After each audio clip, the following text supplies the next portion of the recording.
Marcus Rodriguez never imagined that sharing his last $20 bill would change everything.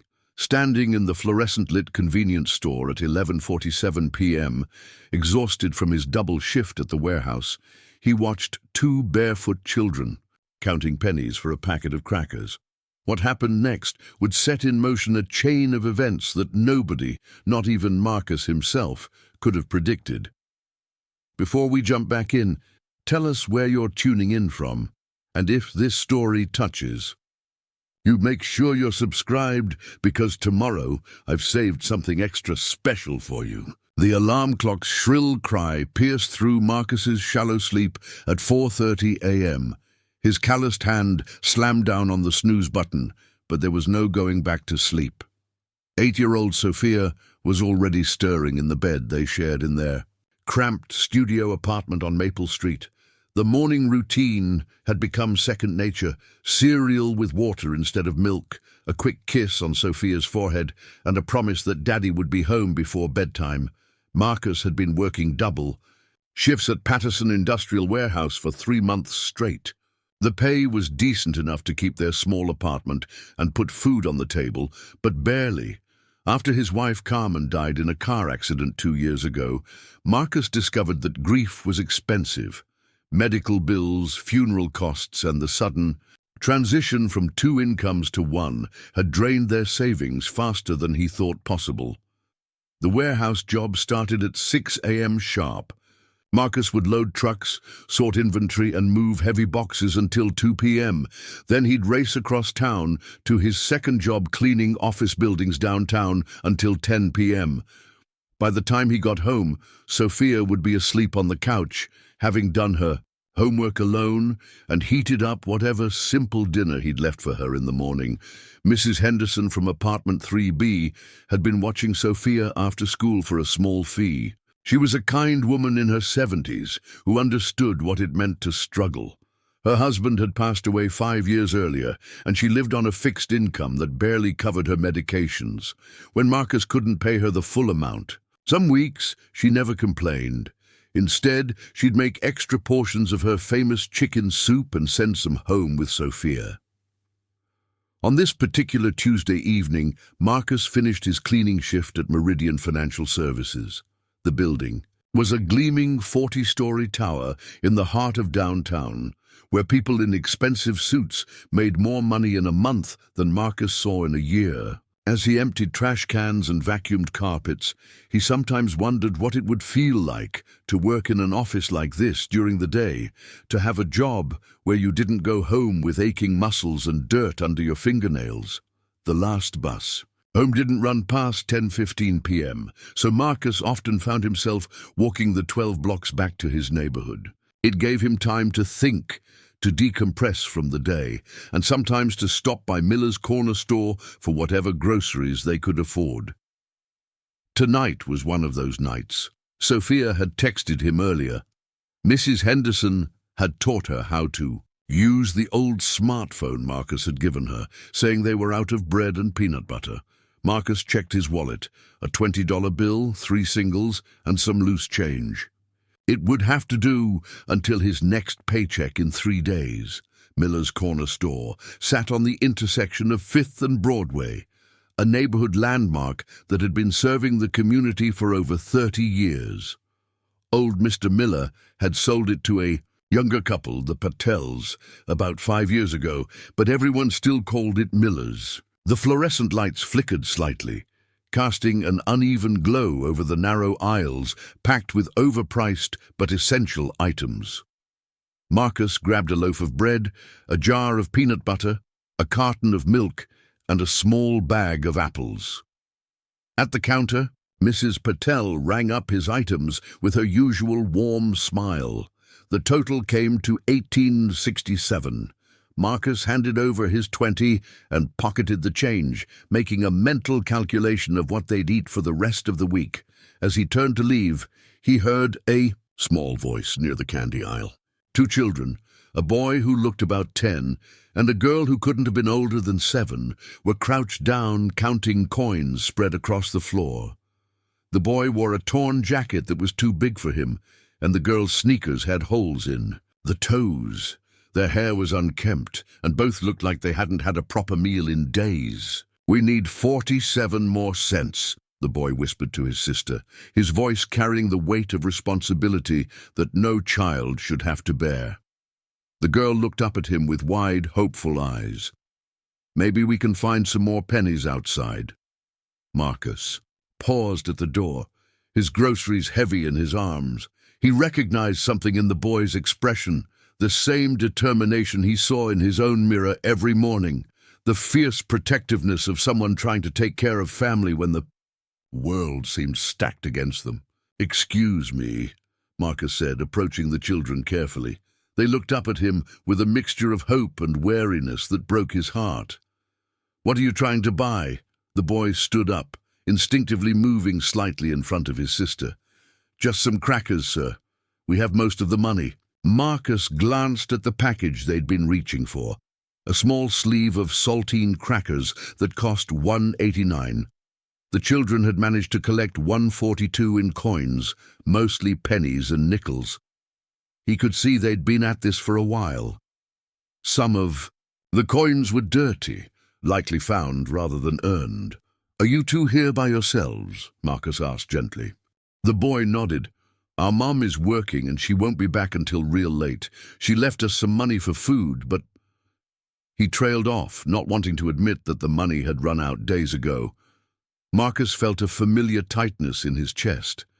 He thought about Sophia at home, probably already asleep on their small couch, her homework spread out on the coffee table. At least she had a home to sleep in, and a father who came back every night, even if it was late. "Tell you what," Marcus said, reaching into his pocket. He pulled out his remaining $1.33 in change. This should cover the difference. The children's faces lit up with gratitude that was almost painful to witness. But as Marcus looked at the single package of crackers, he realized it wouldn't be nearly enough to satisfy two hungry kids.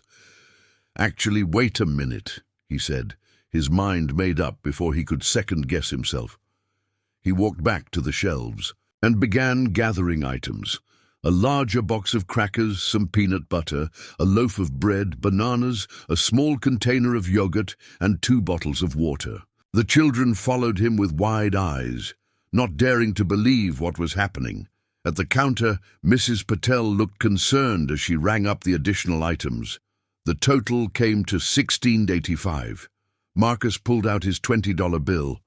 The money. He'd planned to save for gas and Sophia's school lunch for the rest of the week. "Sir, you don't have to," the boy started. "What are your names?" Marcus asked, handing the money to Mrs. Patel. "I'm Tyler and this is my sister Emma," the boy replied. "Well, Tyler and Emma, everyone needs help sometimes, and everyone deserves to eat." Mrs. Patel bagged the groceries and handed them to Marcus, who then passed them to Tyler. The bag was almost as big as the boy, but he held it like it contained treasure.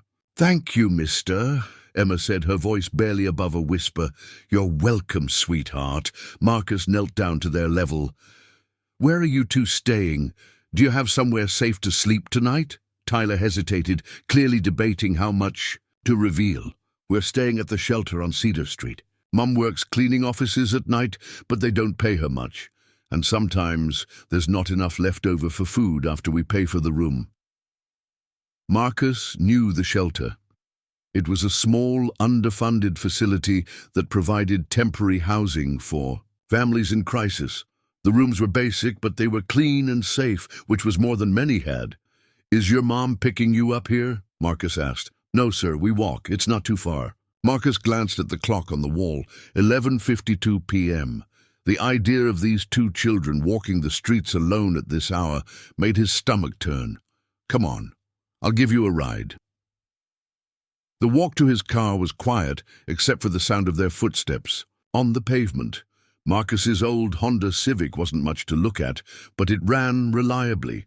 Tyler helped Emma into the back seat and carefully placed the bag of groceries between them, protecting it like the lifeline it was.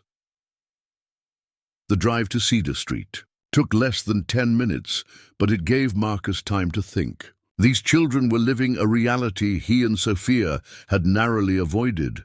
If not for Mrs. Henderson's kindness, if not for his ability to work 2 jobs, if not for a dozen small mercies, they could easily be in the same situation. The Riverside Family Shelter was a converted 3-story building that had once been a small hotel. It wasn't much, but the director, a woman named Janet Morrison, ran it with genuine care for the families who found themselves with nowhere else to go. The building was quiet when they pulled up, most residents already asleep.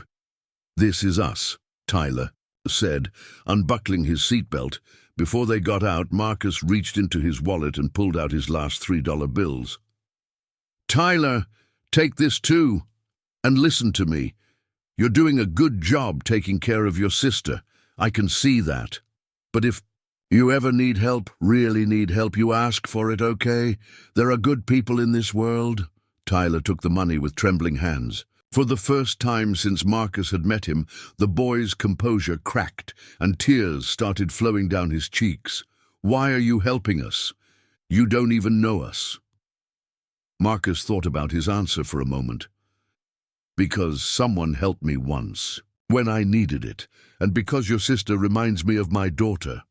After the children disappeared safely into the shelter, Marcus sat in his car for a few minutes. His wallet was now completely empty, except for his driver's license and a photo of Sophia.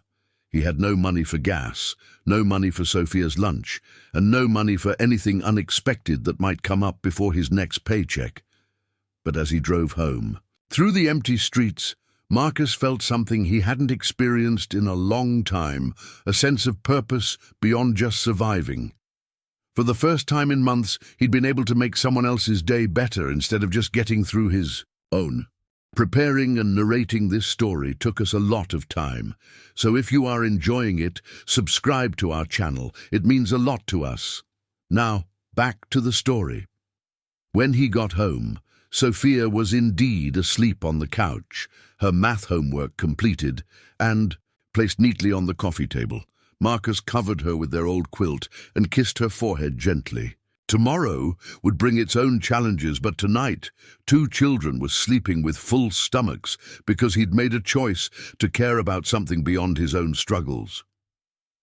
Marcus had no way of knowing that Tyler had memorized his license, or plate number, or that the boy had a memory like a steel trap when it came to faces and details. He didn't know that Tyler's mother, Elena Vasquez, worked not just cleaning offices, but also as a part-time caregiver for an elderly man named Harold Winston, who happened to own one of the largest construction companies in the state. And Marcus certainly had no idea that his simple act of kindness was about to set in motion a series of events that would change not just his life, but the lives of everyone involved, in ways that none of them could possibly imagine. The next morning brought the harsh reality of Marcus's generosity. His alarm buzzed at 4:30 a.m. as usual, but when he checked his wallet, the empty leather reminded him of his situation. No gas money meant walking to work, a 40-minute trek that would make him late for his warehouse shift. Sophia stirred as Marcus quietly gathered his work clothes. Her dark eyes, so much like her mother's, opened to find him sitting on the edge of their shared bed. "Morning, Papa," she whispered, stretching her small arms above her head. "Morning, mi amor. I have to leave a little earlier today, so Mrs. Henderson will make you breakfast, okay?" Marcus had already texted their elderly neighbor the night before, explaining his situation without going into details. Mrs. Henderson had responded immediately, telling him not to worry and that Sophia could eat with her. The walk to Patterson Industrial Warehouse took Marcus through neighborhoods he rarely saw in daylight. The early morning air was crisp, and the streets were surprisingly active, with other people heading to early shifts. Janitors, hospital workers, delivery drivers. Marcus realized he wasn't alone in his struggle to make ends meet in a city where the cost of living seemed to rise faster than wages. He arrived at the warehouse 17 minutes late, earning a stern look from his supervisor, Dale Kowalski. Dale was a fair man who understood that his workers often faced challenges, but punctuality was non-negotiable in a business built on tight schedules and delivery deadlines. "Rodriguez, see me in my office after the morning briefing," Dale said, his weathered face showing concern rather than anger. The morning briefing covered the day's shipments and priorities. Marcus tried to focus, but his mind kept drifting to the practicalities of his situation. How would he get to his cleaning job that evening? How would he explain to Sophia why there was no money for her school lunch? After the meeting, Marcus followed. Dale too, his cramped office overlooking the warehouse floor. Dale poured 2 cups of coffee from a pot that looked like it had been brewing since the Clinton administration. "Everything all right at home, Marcus? You're usually the first one here, not the last." Marcus appreciated Dale's directness. In the 2 years he'd worked at the warehouse, his supervisor had always been straight with him. No sugarcoating, no false promises, but also no unnecessary cruelty. "Had some car trouble this morning," Marcus said, which wasn't entirely untrue. Having no gas money definitely qualified as car trouble. Dale studied him for a moment. "Look, I'm not supposed to do this, but if you need an advance on your paycheck, I can arrange for half of Friday's pay today. Payroll won't be happy, but they'll do it." Marcus felt a wave of relief wash over him. Dale's offer would solve his immediate problems: gas money, Sophia's lunch, and a small buffer for emergencies. "I'd appreciate that, Dale, really. Just don't make it a habit. And Marcus, whatever's going on, you're one of my best workers. Don't let pride get in the way of asking for help when you need it." The rest of Marcus's shift passed in a blur of loaded trucks and sorted inventory. His body moved on autopilot while his mind processed the events of the last 24 hours. He thought about Tyler and Emma, wondering if they'd eaten the food he'd bought them or if they'd saved some for later. He thought about Elena Vasquez, their mother, working night shifts just like he did, trying to hold her family together in impossible circumstances. During his lunch break, Marcus walked to the small office building next to the warehouse where Dale had arranged for him to pick up his advance. The payroll clerk, a middle-aged woman named Ruth, handed him an envelope containing $240, half his weekly wage minus taxes and the administrative fee for early processing, with money back in.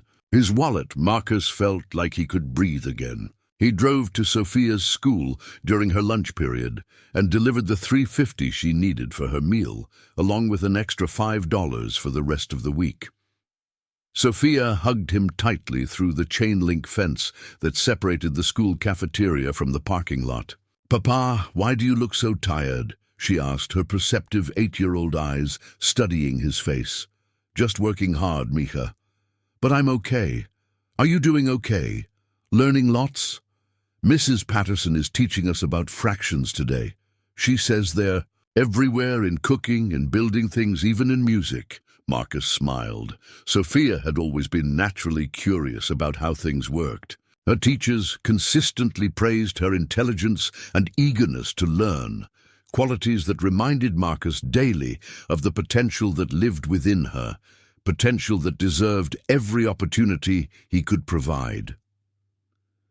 That evening, Marcus arrived at Meridian Financial Services for his cleaning shift. The 40-story building housed dozens of companies, from small startups on the lower floors to major corporations occupying entire levels near the top.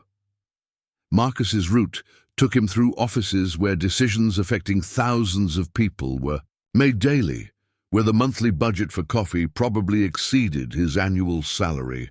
On the 32nd floor, Marcus cleaned the offices of Winston Development Corporation. The company's logo, a stylized blueprint compass, was etched into glass doors and displayed prominently throughout their suite.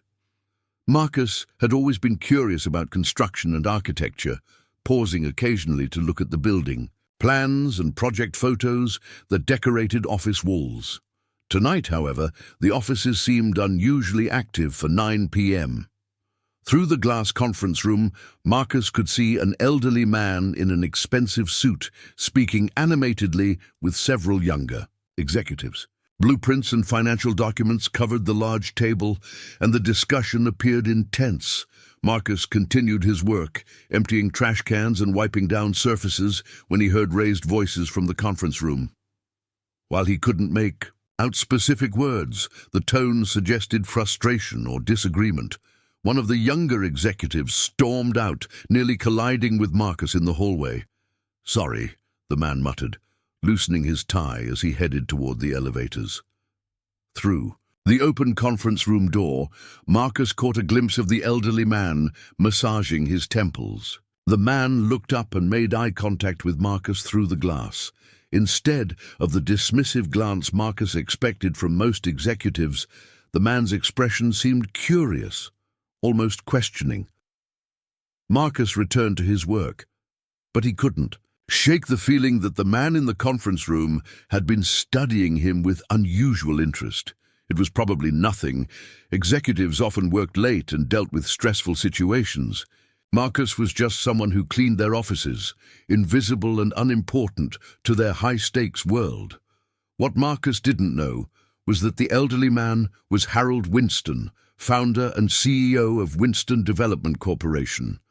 And Harold had just spent the last 3 hours in a heated discussion about his company's community outreach program, specifically their search for authentic local stories to feature in a major philanthropic initiative. Harold's marketing team had been pressuring him to find heartwarming stories that would resonate with the public and demonstrate the company's commitment to giving back. They wanted polished narratives about deserving families, preferably with photogenic children, and circumstances that would tug at heartstrings without being too complex or uncomfortable. But Harold Winston hadn't built a multi-million-dollar company by accepting surface-level solutions. At 73 years old, he'd seen enough corporate charity campaigns to know the difference between genuine impact and public relations theater. What frustrated him most was his team's inability to find stories that felt authentic rather than manufactured. The next morning, Elena Vasquez finished her shift at the St. Mary's Assisted Living Facility, where she worked as a nighttime caregiver. Her official title was Resident Care Assistant, but the job involved everything from helping elderly residents with basic needs to providing companionship during sleepless nights filled with confusion and fear. Elena's favorite resident was Mr. Harold Winston, who'd been living at St. Mary's for 6 months after a mild stroke had made it unsafe for him to live alone.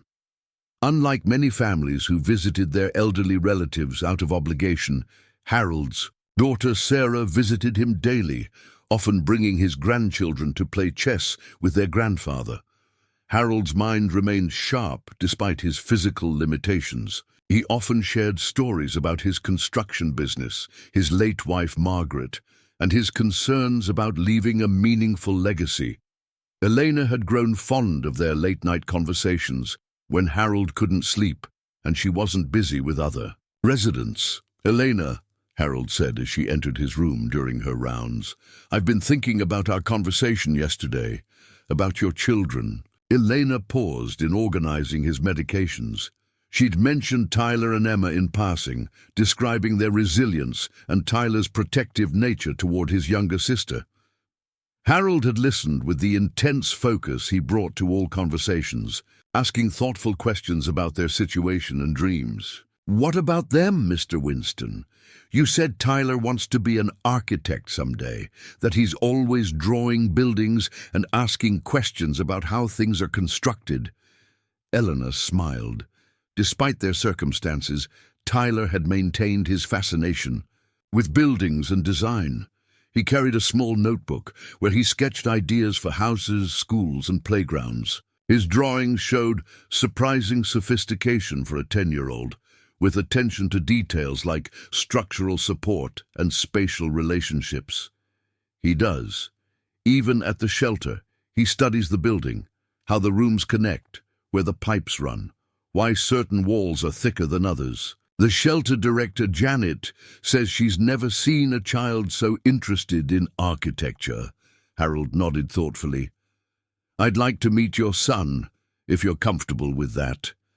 I have some architecture books that might interest him, and I enjoy talking to young people who share my passion for building. Elena felt a familiar wariness. Throughout her life, offers of help from wealthy people had often come with strings attached or hidden expectations. But Harold had never treated her as anything less than an equal during their months of conversation. His interest seemed genuine, not patronizing. I could bring them by sometime when you're feeling up to visitors, Eleanor offered. Actually, I was thinking of something more substantial. My company has a scholarship program for children interested in architecture and engineering. It's competitive, but Tyler sounds like exactly the kind of young person we created it for. Elena's hands stilled on the medication bottles. Mr. Winston, that's very kind, but Tyler is only 10 years old. The program has different levels. We start working with children as young as 8, providing mentorship, educational resources, and eventually financial support for college. It's not charity, Elena. It's investment in young minds that show promise. For the first time in months, Elena felt something she'd almost forgotten. Hope. Not just for survival, but for the possibility that her children's lives could be fundamentally different from her own struggles. Could you tell me more about it? She asked quietly. Harold's eyes brightened with enthusiasm. Of course. But first, I want to hear more about this man who helped your children at the store. Tyler mentioned him several times when you brought them last week. He seems to have made quite an impression. Elena had heard the story multiple times from both Tyler and Emma. The man who'd spent his last money to buy them food, who'd driven them safely back to the shelter, who'd treated them with dignity rather than pity. Tyler had memorized details about their benefactor, his license plate number, his appearance, even the old Honda Civic he drove. Tyler remembers everything about him. He keeps saying he wants to thank him properly, that what the man did was more important than just buying food. Harold listened intently as Elena described Marcus Rodriguez, the single father working double shifts, the obvious struggle in his eyes, and the kindness he'd shown despite his own challenges. By the time Elena finished, Harold was leaning forward in his chair, his business mind already forming connections and possibilities. Elena, Harold said slowly, I think I may have seen this man. Does Tyler remember anything else about him? Where does he work, perhaps? Elena shook her head. Just that he seemed very tired, like he'd been working all day. And that he was kind to them. Really kind. Tyler said the man knelt down to talk to them, like they mattered. Harold nodded, his expression thoughtful. Would you be willing to help me find this man? I have an idea that might benefit everyone involved. Meanwhile, Marcus was finishing his morning shift at the warehouse, unaware that his simple act of kindness had set in motion events that would soon change everything. Dale approached him as he was clocking out, carrying a clipboard, and wearing an expression that Marcus couldn't quite read. Rodriguez, I need to talk to you about something unusual, Dale said. Someone's been asking questions about you. Marcus felt his stomach drop at Dale's words. In his experience, when people started asking questions about you, it usually meant trouble. His mind immediately went to worst-case scenarios. Had he done something wrong at one of his jobs? Was there some bureaucratic issue with Sophia's school or their apartment? What kind of questions? Marcus asked, trying to keep his voice steady. Dale scratched his greying beard, clearly puzzled by the situation himself. Well, that's the strange part. Yesterday afternoon, some fancy-dressed woman showed up here asking about you specifically, said she represented a client who was interested in your character and work ethic. My character, Marcus repeated, confused.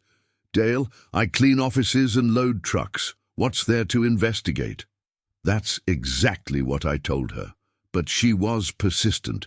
asking about your attendance record, how you interact with co-workers, whether you've ever had any disciplinary issues. Professional stuff, but detailed, real detailed. Marcus's mind raced through possibilities. He couldn't think of anyone who would have reason to investigate him, let alone someone who could afford to hire a professional to do it. His life was an open book. Work, Sophia, home, repeat. There were no secrets, no hidden complexities that would warrant scrutiny. Did she say what this was about? Marcus asked. Nope. Just that her client had heard good things about you and wanted to verify certain information. She left a business card, though. Dale pulled a crisp white card from his shirt pocket. Amanda Chen, Private Investigation Services. High-end outfit, from the looks of it. Marcus stared at the card, its elegant design and expensive paper stock suggesting clients with significant resources. The address listed was in the financial district, where office space cost more per month than Marcus made in half a year. Dale, I've never heard of this woman or her client. I have no idea what this could be about. Look, Marcus, I've been managing warehouse crews for 23 years. I've seen investigators come through here before, usually because someone's trying to avoid paying workers' comp claims or checking up on employees who've filed lawsuits. But this felt different. She seemed genuinely interested in hearing positive things about you. Dale's reassurance didn't ease Marcus's anxiety.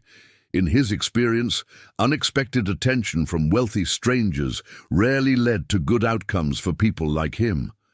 What did you tell her? The truth. That you're reliable, hard-working, never complain, and that you're raising your daughter on your own while holding down 2 jobs. That you're exactly the kind of employee every supervisor hopes to find. Dale paused, studying Marcus's expression. She seemed real pleased to hear all that. Marcus pocketed the business card, though he had no intention of calling the number. Whatever this was about, he preferred to keep his life simple and avoid complications he couldn't control. Thanks for telling me, Dale, and thanks for having my back. Always, Rodriguez. Just be careful, okay? Rich people don't usually investigate warehouse workers unless they want something. As Marcus drove to pick up Sophia from school, his mind kept returning to Dale's warning. He'd worked hard to build a stable, predictable life for his daughter. The last thing he needed was some unknown wealthy person disrupting their routine with mysterious motives. Sophia's elementary school, Lincoln Heights Primary, sat in a neighborhood that had seen better days.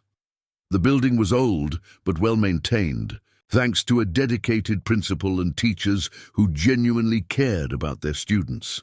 Sophia thrived there, particularly in her math and science classes, where her natural curiosity found outlets in problem-solving and experimentation.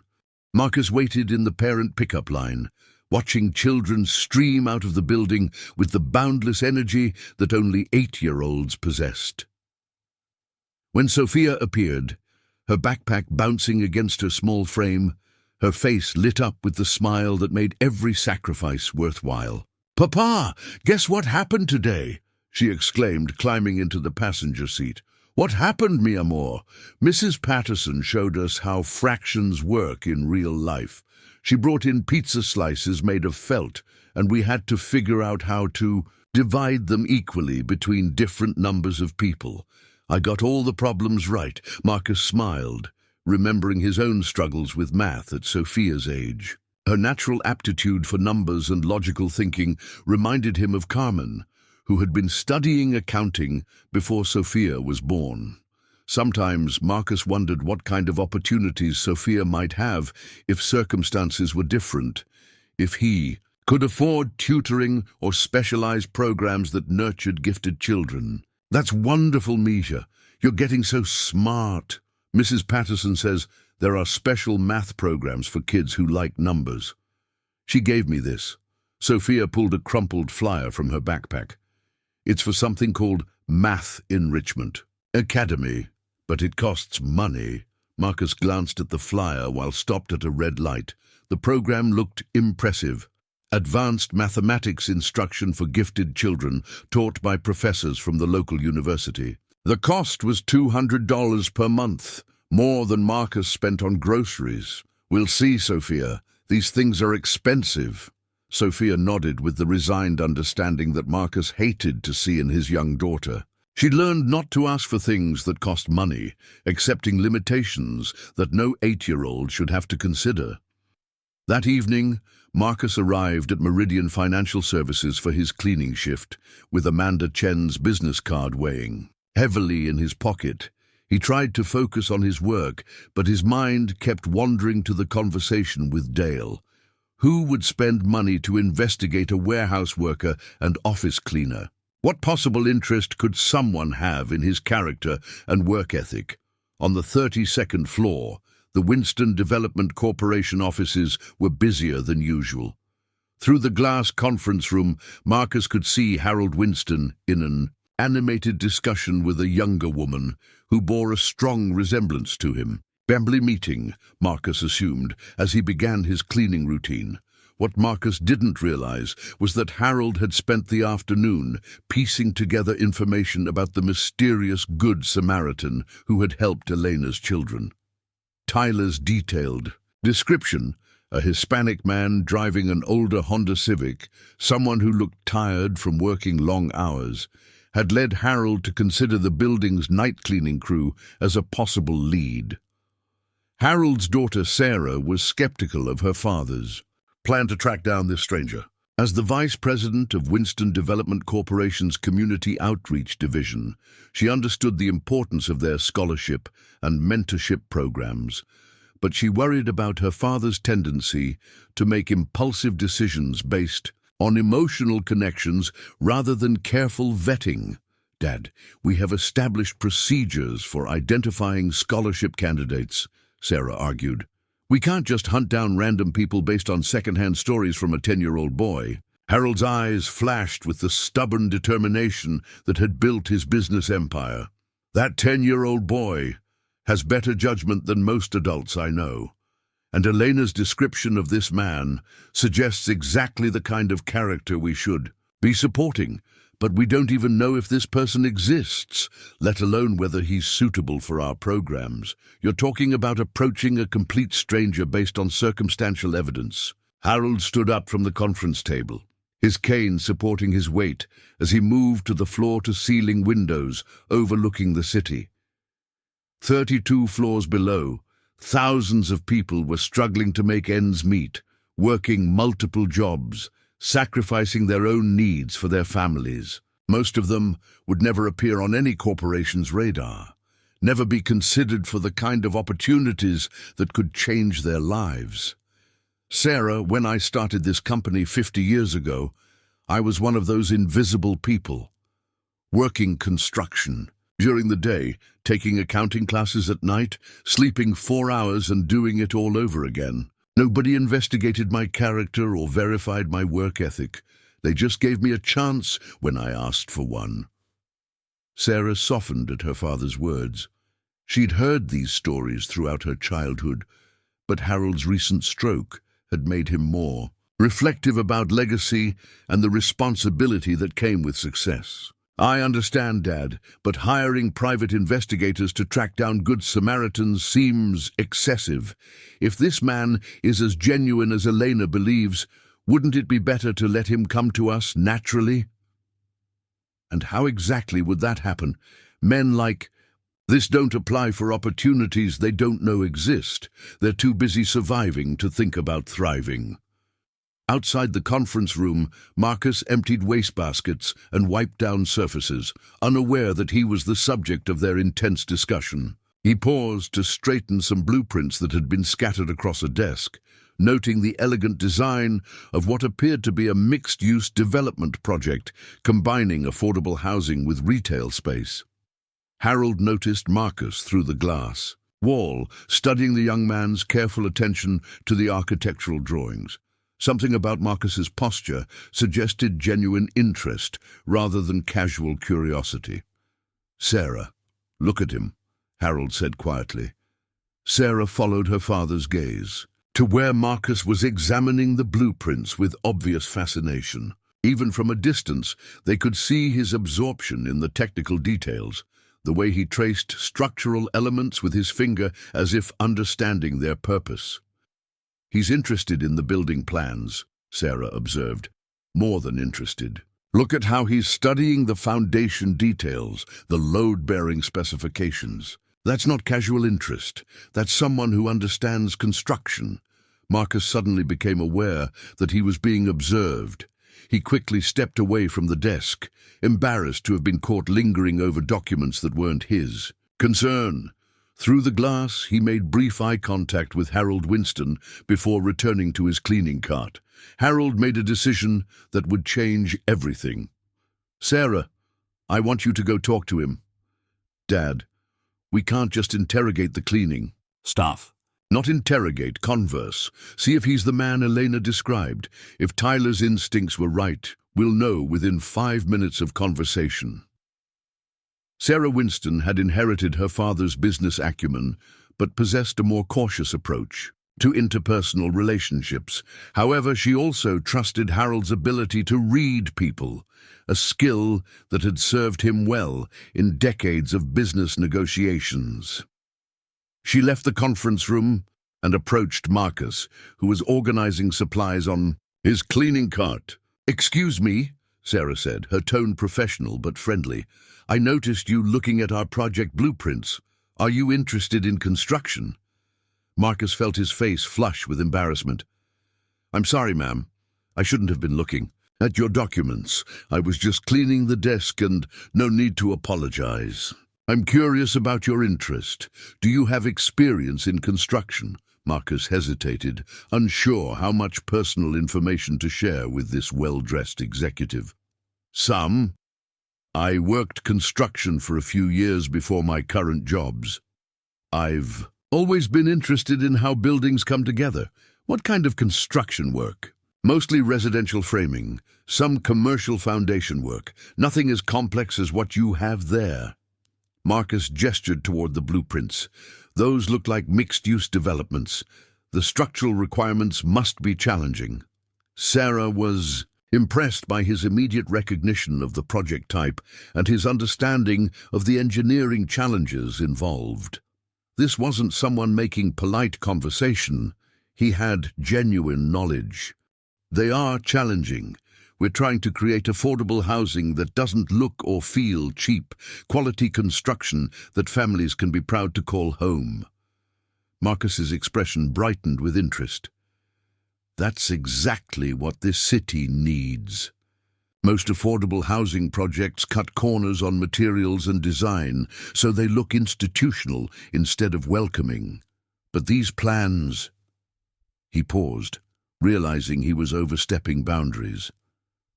"Sorry, I don't mean to lecture you about your own business. Please continue. What were you going to say about the plans?" "Well, from what I can see, you're using higher-grade materials than typical affordable housing projects. The foundation specifications are commercial quality, and the architectural details show real attention to aesthetics. It would cost more upfront, but the long-term durability and resident satisfaction would be worth it." Sarah found herself genuinely engaged in conversation with this perceptive stranger. His comments demonstrated not just technical knowledge, but a philosophical understanding of what made housing successful for families. "You have an eye for this work," she said. "Have you ever considered pursuing formal training in architecture or construction management?" Marcus's smile was wistful. "I've thought about it, but formal training costs money, and I have responsibilities that don't allow for that kind of investment right now." "What kind of responsibilities?" "I have an 8-year-old daughter. She comes first, always." Something in Marcus's tone, pride mixed with resignation, resonated with Sarah. She thought about her own father's sacrifices, the opportunities he'd foregone to build something meaningful. "What's your name?" she asked. "Marcus Rodriguez." Sarah felt a spark of recognition.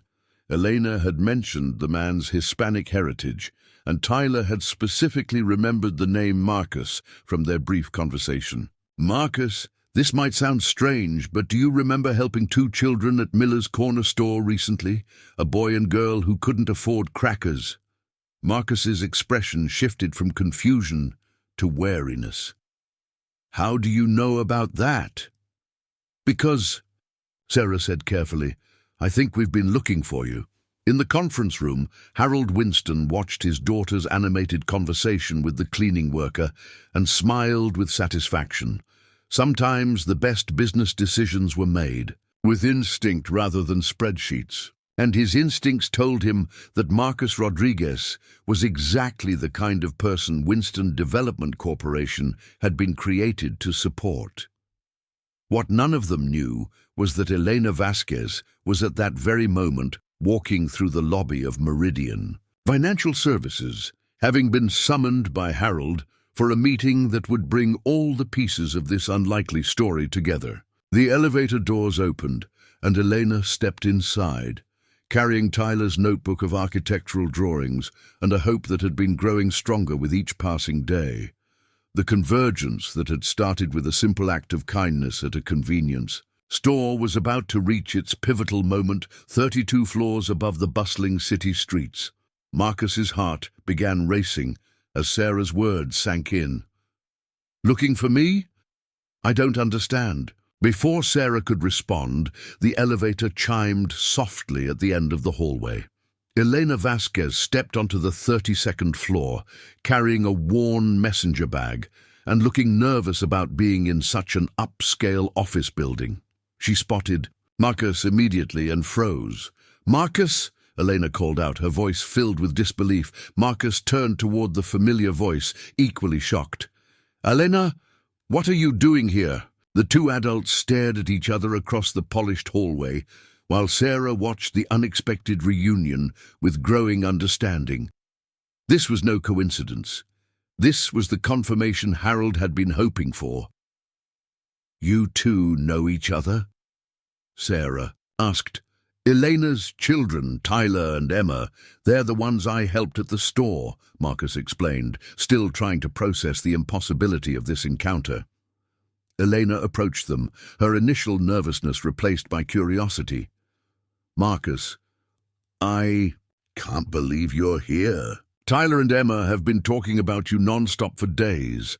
They wanted to find you to say thank you properly. There's no need to thank me, Marcus said automatically. Anyone would have done the same thing. No, Elena said firmly. Anyone wouldn't have. You spent your last money on children you'd never met, then drove them safely home.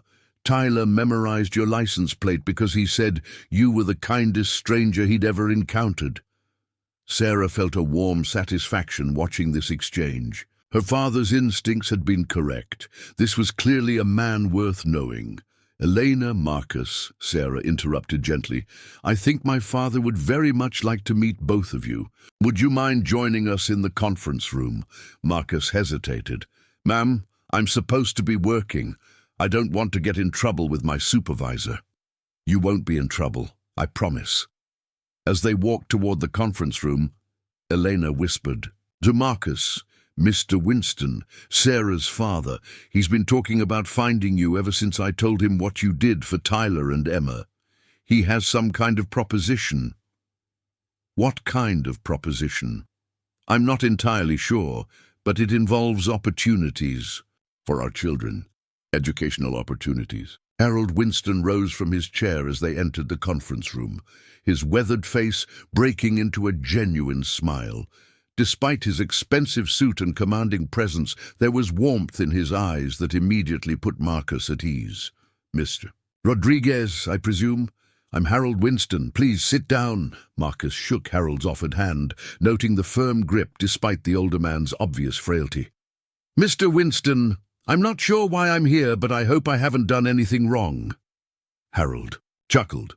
Quite the opposite. Elena has told me about your kindness toward her children. I wanted to meet the man who would give his last dollar to help strangers.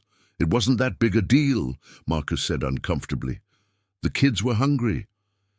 It was a very big deal to them, and to their mother. but I didn't ask you here just to thank you." Harold settled back into his chair. "Elena tells me you have construction experience and an interest in architecture."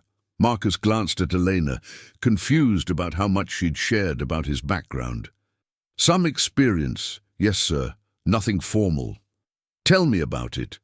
For the next 20 minutes, Marcus found himself describing his work history in more detail than he'd shared with anyone since Carmen's death. Harold asked thoughtful questions about specific projects, construction techniques, and Marcus's observations about quality versus cost in residential building. Elena listened with growing amazement as Marcus demonstrated a depth of knowledge she hadn't realized he possessed.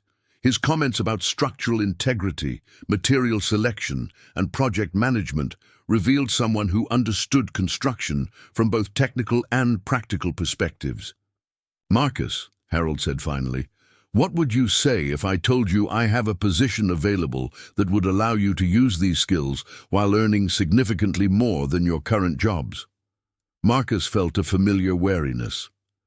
"Mr. Winston, I appreciate whatever you're offering, but I'm not looking for charity." "This isn't charity, this is business." Harold leaned forward. "My company is launching a major affordable housing initiative. We need someone with practical construction experience who understands what working families actually need in their homes. Someone who won't compromise quality for profit margins." Sarah picked up the explanation. "It's a project management position overseeing construction quality and ensuring our developments meet the highest standards. The salary would be $75,000 annually, plus benefits and opportunities for advancement." Marcus stared at them in stunned silence. $75,000 was more than he made in both his current jobs combined. It would mean Sophia could have her own bedroom, proper school supplies, maybe even those enrichment programs that nurtured gifted children. "Why me?" Marcus asked quietly. "You must have dozens of qualified candidates with better credentials." "Credentials can be taught," Harold replied. "Character cannot. Elena's children recognized something in you that impressed them deeply. Tyler drew pictures of you for days after your encounter, telling everyone about the nice man who cared about strangers. That kind of reputation is worth more than any degree." Elena reached into her messenger bag and pulled out Tyler's notebook. "Tyler wanted me to show you these." She opened the notebook to reveal page after page of architectural drawings. But these weren't just Tyler's usual building sketches. These were detailed drawings of a community center, complete with childcare facilities, educational spaces, and recreational areas. At the bottom of each page, in Tyler's careful handwriting, was the dedication, "For Marcus, who helps people." Marcus felt his throat tighten as he looked through Tyler's drawings. The 10-year-old had imagined a place where families like theirs could access resources and support, where children could learn and play safely while their parents worked. "He wants to be an architect," Elena said softly. "Ever since he was tiny, he's been fascinated by how buildings work, how spaces can make people feel safe and happy." Harold studied Marcus's reaction to Tyler's drawings. "Elena tells me Tyler has exceptional spatial intelligence and mathematical abilities. We have a scholarship program specifically designed for children with his aptitude." "What kind of scholarship program?" Marcus asked. Sarah answered, "Full educational support from elementary through college, including specialized STEM programs, mentoring, and internship opportunities.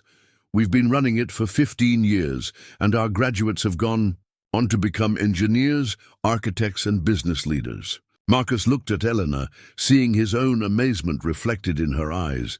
These opportunities seemed too good to be true, too perfect to be real. "There's more," Harold continued. "The scholarship program extends to siblings who show academic promise. Emma could benefit as well, and—" He paused, looking directly at Marcus. "Your daughter Sophia could be eligible too if she meets our criteria." Marcus's composure finally cracked. "How do you know about Sophia?" Because I believe in being thorough, Harold admitted. When I decide to invest in someone, I want to understand their full situation. Your supervisor spoke very highly of your dedication to your daughter's education. The room fell silent as Marcus processed everything he'd heard. In the span of 30 minutes, his entire future had been reframed. Instead of choosing between survival and opportunity, he was being offered both. Mr. Winston, Marcus said carefully, this all sounds incredible, but I need to understand what you expect in return. What's the catch? Harold smiled with approval. The catch is that you have to succeed. I'm not offering charity. I'm making an investment in people I believe have the potential to make meaningful contributions to our community. You'll work harder than you've ever worked, learn faster than you thought possible, and help build something that matters. And if I fail? Then you fail having tried for something better than just getting by. But Elena's children saw something in you that convinced them you were worth their trust. I'm willing to bet they were right. Marcus looked at Elena, who nodded encouragingly. Tyler and Emma have good instincts about people, and Mr. Winston has helped dozens of families through these programs. This is real, Marcus. I need time to think, Marcus said finally. Of course, Harold replied, but don't think too long. Good opportunities have a way of disappearing if we wait for perfect certainty. As they prepared to leave the conference, Harold made one final comment that would echo in Marcus's mind for days to come. Marcus, success isn't about having the right opportunities. It's about recognizing them when they appear and having the courage to embrace them despite the risks. Walking out of the building together, Elena and Marcus both felt the weight of possibilities they'd never dared to imagine. Their children's futures, which had seemed limited by circumstances beyond their control, suddenly held promise that extended far beyond mere survival. The choice before Marcus was both simple and terrifying: remain in the safety of his current struggles or leap into the unknown with the hope of building something better for Sophia and himself. Marcus drove home in a daze, Harold Winston's business card sitting on his passenger seat like a small piece of dynamite. The number to call was printed in elegant script beneath the Winston Development Corporation logo, but calling it would mean crossing a threshold he wasn't sure he was ready for. Sophia was waiting at the kitchen table when he arrived, her homework spread out beside a half-eaten sandwich that Mrs. Henderson had made for her. She looked up with bright eyes as Marcus entered their small apartment. "Papa, how was work today?" she asked, the question carrying more weight than usual after a conversation about the Math Enrichment Academy. Marcus sat down across from her, studying his daughter's face. Sophia had inherited Carmen's expressive eyes and quick smile, but she'd also developed an emotional intelligence that seemed far beyond her 8 years. She could read his moods with startling accuracy. "It was different," Marcus said carefully. "Sophia, if someone offered you a chance to go to a really special school where you could learn advanced mathematics with other smart kids, would you want to do that?" Sophia's pencil stopped moving across her worksheet. "Like the program Mrs. Patterson told me about?" "Something like that, yes." "Would it cost a lot of money?" Marcus felt his heart ache at the practical worry in his daughter's voice. What if money wasn't the problem? What if someone was willing to help pay for it because they believed you were special? Sophia considered this carefully. "Why would someone do that for me? They don't even know me." "Sometimes good things happen to good people, Miha. Sometimes. There are people in the world who want to help children reach their full potential. Is this about the man you helped at the store? Tyler's dad?" Marcus was startled. "How do you know about Tyler?" "Mrs. Henderson knows Tyler and Emma's mom from the community center. She told me what you did, how you spent your last money to help them." Sophia's voice carried a note of pride. "She said it was the kind of thing my mama would have done." The mention of Carmen brought tears to Marcus's eyes. Sophia was right. Carmen had always stopped to help people in need, even when they could barely afford their own necessities. She'd believed that kindness was the most important thing you could teach a child. Sophia, what would you think if Papa got a new job, a better job that paid more money and let us live in a nicer place? Would you still have time to help me with homework? Yes, I think I would have more time for that. Sophia smiled. Then I think it sounds good. But Papa? Yes?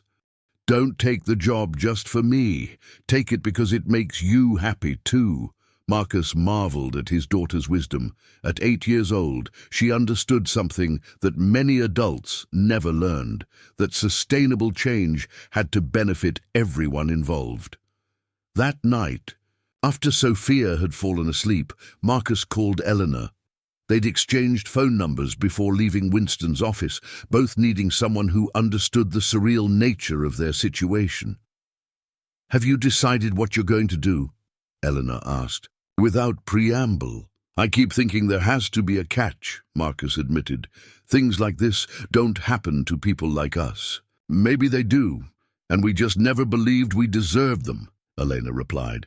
"Marcus, I've been cleaning offices and taking care of other people's families my whole adult life. I've watched wealthy people up close, and most of them aren't evil. They're just disconnected from people like us. But Harold Winston is different. How can you be sure? Because he didn't offer to rescue us. He offered us the chance to rescue ourselves. There's a big difference." Eleanor's words resonated with Marcus. Harold hadn't presented his offer as charity or salvation. He'd framed it as an investment in potential, a business decision based on character and capability. "Elena, what if I mess this up? What if I'm not smart enough or qualified enough for this kind of position?" "Then you'll learn. That's what smart people do. They figure things out as they go." "And Marcus, Tyler drew those pictures for you because he saw something in you that you might not even see in yourself." The next morning, Marcus made his decision. He called Winston Development Corporation and asked to speak with Harold Winston. Sarah answered, instead explaining that her father was in physical therapy but had left specific instructions about Marcus's call. "He wants to know if you're ready to start Monday," Sarah said. "Monday? That's only 4 days away. Dad doesn't believe in long transition periods. He says if you're going to jump, you might as well jump all the way." "Are you in?" Marcus thought. About Sophia's advanced math worksheets, about Tyler's architectural drawings, about Elena working 3 jobs to keep her children housed and fed. He thought about Carmen, who had always encouraged him to take calculated risks when the potential rewards justified the leap. "I'm in," he said. The next 4 days passed in a whirlwind of activity. Marcus gave notice at both his jobs, though Dale insisted on throwing him an impromptu going-away party at the warehouse. His co-workers, most of whom struggled with similar financial pressures, were genuinely happy to see one of their own get a real opportunity for advancement. "Remember us little people when you're running that fancy company," joked Tommy Brennan, a forklift operator who'd been at the warehouse for 15 years. "I'm still going to be the same person," Marcus protested. "No, you won't," Dale said seriously. "And that's good. You're going to grow into something bigger than you are now. Just don't forget where you came from." On Friday evening, Harold Winston called Marcus personally to discuss his first assignment. The conversation revealed both the scope of Marcus's new responsibilities and Harold's expectations for his protégé. "Monday morning, you'll start by visiting 3 of our current construction sites," Harold explained. "I want you to evaluate them from the perspective of someone who will actually live in these buildings. Look at everything: material quality, craftsmanship, design functionality. Ask yourself, would I want my daughter to grow up here? And then you'll write me a report with specific recommendations for improvements. No diplomatic language, no corporate speak. Tell me exactly what you see, good and bad." Marcus felt a flutter of nervousness. "Mr. Winston, What if my recommendations cost a lot of money? Marcus, cutting corners in construction is always more expensive in the long run. Quality work saves money over time. It just requires thinking beyond next quarter's profit margins. The conversation shifted to Sophia's educational opportunities. Harold had already spoken with the director of the scholarship program, who was eager to meet with both Sophia and Marcus to discuss her academic placement. She'll start with an assessment to determine her current skill level and learning pace. Harold explained, if she tests as highly as I suspect she will, she'll be placed in an accelerated program that will challenge her appropriately. Mr. Winston, I need you to know that Sophia is my first priority, always. Marcus, if you put your daughter first, you'll make better decisions in every other area of your life. I'm counting on that. On Sunday night, Marcus stood in Sophia's new bedroom. They'd used part of Harold's signing bonus to move into a 2-bedroom apartment in a safer neighborhood. Sophia was arranging her books on shelves that Marcus had assembled that afternoon, humming softly as she worked. "Papa," she said, without turning around, "are you scared about your new job?" "A little," Marcus admitted, "but I'm more excited than scared." "Me too, about the new school, I mean." Sophia turned to face him. "Do you think Tyler and Emma are excited too?" "I think they are. Elena told me Tyler has been drawing pictures of college campuses ever since he found out about the scholarship program." Sophia smiled. "I want to meet him. I want to thank him for helping you find this opportunity." Marcus realized his daughter was right. Tyler's instinctive trust had set everything in motion. A 10-year-old boy's ability to recognize genuine kindness had changed the trajectory of multiple families' lives. "We'll arrange that soon," Marcus promised. "Tyler and Emma are going to be like extended family from now on." As Marcus tucked Sophia into her new bed in her own room for the first time, he reflected on the chain of events that had brought them to this moment. One act of kindness at a convenience store had created ripples that were still expanding, touching, lives in ways he was only beginning to understand. Monday morning would bring new challenges and responsibilities, but tonight, watching his daughter fall asleep, surrounded by possibility instead of limitation, Marcus felt something he hadn't experienced since Carmen's death: genuine optimism about the future. The transformation of their lives was just beginning, but already Marcus could see that Harold Winston had been right about one thing. Success wasn't about having the right opportunities, it was about recognizing them and having the courage to embrace them when they appeared. Marcus's first day at Winston Development Corporation began at 7 a.m. sharp. He stood in front of his bathroom mirror, adjusting the tie that Sarah Winston had helped him select during a shopping trip the previous Saturday. The reflection staring back at him looked professional, confident, almost like someone who belonged. In the corporate world, the Winston Development offices buzzed with morning energy as Marcus arrived. Sarah met him at the reception desk, carrying a tablet and wearing the efficient expression of someone accustomed to managing complex schedules. "Ready for your first field assignment?" she asked, handing him a hard hat and safety vest. "We're visiting the Riverside Gardens project first. It's our largest affordable housing development currently under construction." The drive to the construction site took them through neighborhoods Marcus knew well from his warehouse delivery routes. But seeing them from the passenger seat of Sarah's company SUV, discussing development plans and community impact, felt like viewing familiar territory through completely different eyes. Riverside Gardens occupied 12 acres of previously vacant land near the industrial district. When they arrived, Marcus was impressed by the scope of the project. 6 residential buildings in various stages of completion, each designed to house 48 families. The architecture avoided the institutional appearance that plagued most. Affordable housing, instead featuring varied roof lines, quality materials, and thoughtful landscaping. "The first building is nearly finished," Sarah explained as they walked through the construction site. "We're scheduled to begin resident move-ins next month." Marcus pulled out the notebook Harold had given him and began taking detailed notes. His years of construction experience allowed him to quickly assess both the quality of workmanship and potential problem areas. What he discovered was encouraging. The materials were higher grade than typical affordable housing projects, and the craftsmanship met commercial standards.